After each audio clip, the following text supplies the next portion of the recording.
Hello children. Okay, let us discuss addition of algebraic expressions.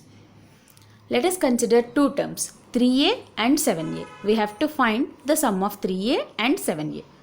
So it is written as 3a plus 7a. 3a when split into factors can be written as 3 into a, and 7a when split into factors can be written as 7 into a.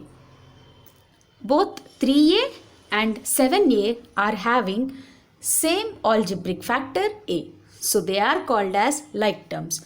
The terms which are containing the same algebraic factor. So 3a plus 7a, the sum of these two can be written as 3 plus 7 into a, which is nothing but the distributive law. So 3 plus 7 is equal to 10a. 10 into a, which is 10a. Therefore 3a plus 7a is equal to 10a. Let us take two more terms and add them. 3a plus 7b.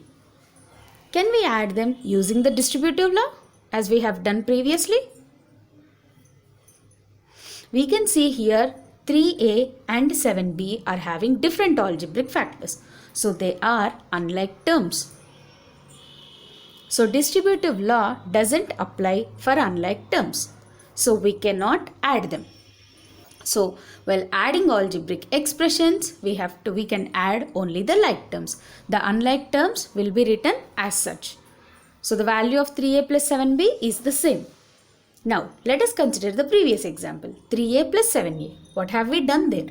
We have added the numerical coefficients keeping the algebraic factor the same. Let us consider one more.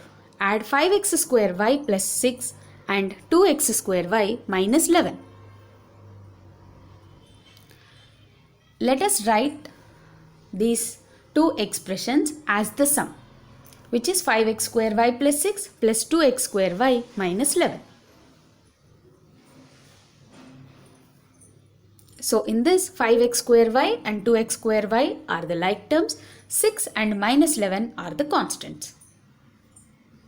So after writing this, we have to arrange the given terms in the order of their according to their like terms. So 5x square y plus 2x square y plus 6 minus 11. So 5x square y plus 2x square y gives you 5 plus 2 into x square y, where we applied the distributive law, plus 6 minus 11. 5 plus 2, which is equal to 7 x square y plus 6 minus 11 gives you minus 5 according to the properties of integers. So the answer for the above sum is 7x square y minus 5.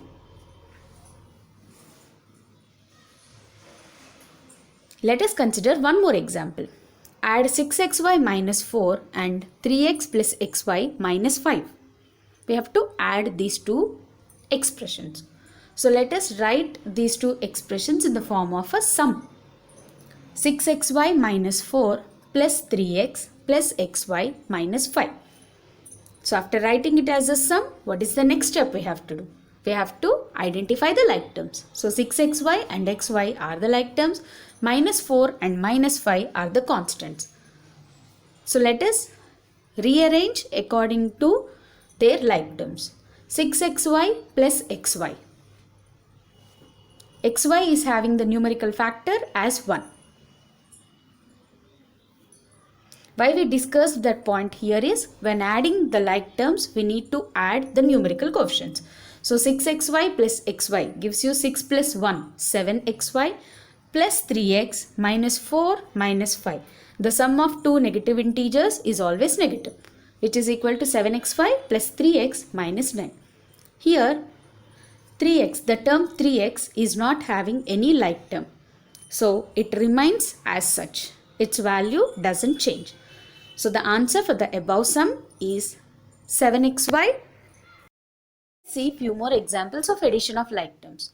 5xy and 3xy and 2xy. So 5xy plus 3xy plus 2xy is nothing but 5 plus 3 plus 2 into xy, which is 10xy. So the sum of two or more like terms is a like term with numerical coefficient equal to the sum of numerical coefficients of all like terms. Let us consider one more example. Add 3y plus 8 and y plus 5. Let us write it as a sum. Now 3y and y are like terms and 8 and 5 are the constants. So 3y plus 8 plus y plus 5 is equal to 3y plus y plus 8 plus 5. 3y plus y gives you 4y plus 13. Now let us see, try these examples by your own. Thank you. Thank you.